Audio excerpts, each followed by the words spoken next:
If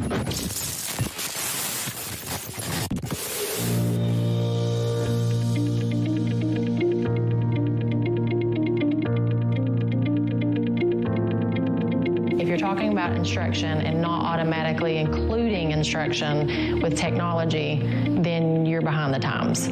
So before, when it was two different entities, you would have technology in one discussion and then you would have instruction in another. Today, it is of the same. That if we truly want to meet the needs of our kids, then we are including technology in the way we do things because that is their way of life.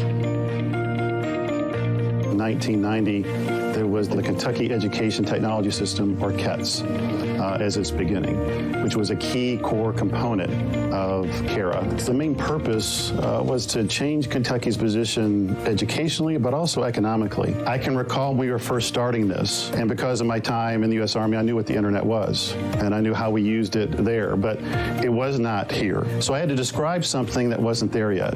In the early 90s, the mid-90s, Kentucky became the first state in the nation to have high-speed internet connectivity to every district office. And then a few years later, we became the first state to have every school connected to the internet.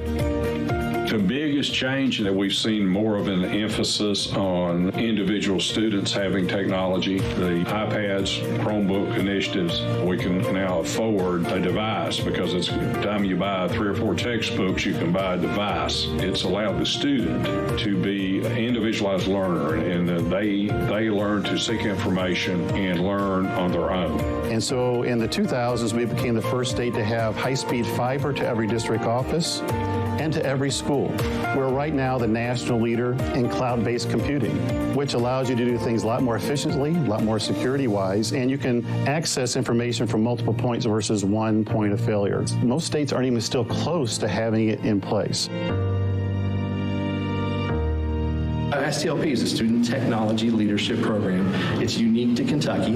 It grew out of the establishment of KETS. So as we began connecting schools and making sure internet was reaching all of our schools in Kentucky, the thought was, well, what are the kids doing with it? And so way back in the day, they said, let's start a process where we can show off, where the kids can demonstrate what they're learning and how they're using technology. So STLP was born.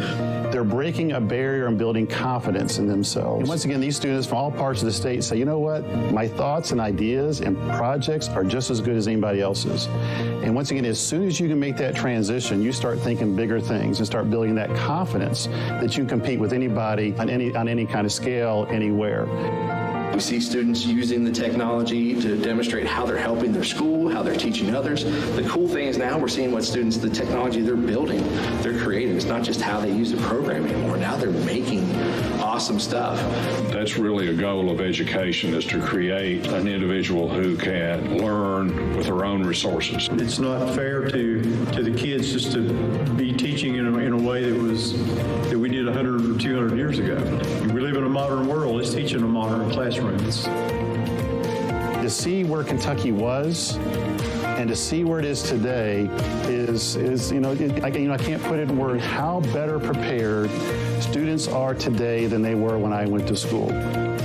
Our Kentucky schools across the state, from Pikeville to Paducah, KETS has been supporting districts so that they can afford those opportunities for every school district, for every school, so that every kid has an opportunity to be exposed to the technology to help them in their future.